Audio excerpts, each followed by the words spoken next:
চুয়াডাঙ্গায় চিনিকল Carew and company এলাকায় একের পর এক বোমা আর ককটেল উদ্ধারে দেখা দিয়েছে আতঙ্ক। সরকারকে বেকায়দায় ফেলতে দুষ্কৃতকারীরা এ কাজ করছে বলে দাবি বৈষম্য বিরোধীদের। তদন্ত করে জড়িতদের বিরুদ্ধে ব্যবস্থা নেওয়ার কথা জানিয়েছে পুলিশ।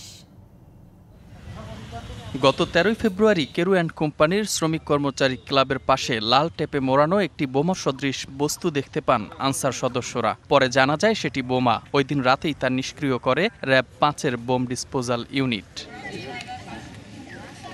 এর 2 দিন পর শ্রমিক কর্মচারী ক্লাবের সামনে পাওয়া যায় কালো টেপে মোড়ানো বোমা। 16 ফেব্রুয়ারি কোয়ার্টার এলাকায় যৌথ বাহিনীর তল্লাশিতে উদ্ধার হয় আরও কয়েকটি বোমা ও ককটেল।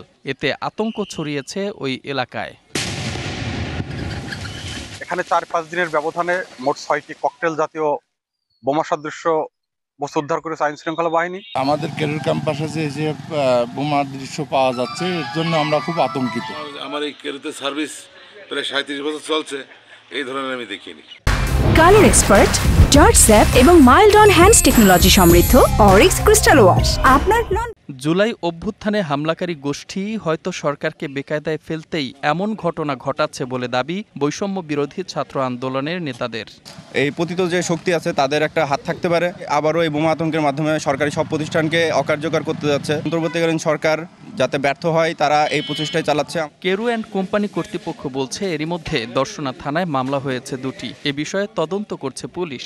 মিলে পরিবেশটাকে নষ্ট করার জন্য বা কোনো খারাপ উদ্দেশ্যে হয়তো করেছে। আমরা মামলা করছি, থানায় মামলা জমা দিয়েছি। মামলা আমরা 3টে মামলা করছি। 2 দিনের ব্যবধানে 2টো ককটেল পাওয়া যায়। এ বিষয়ে রুজুকৃত মামলা 2টিতে আমরা তদন্ত সাপেক্ষে যারা জড়িত আছে তাদের বিরুদ্ধে কঠোর ব্যবস্থা গ্রহণ করা হবে।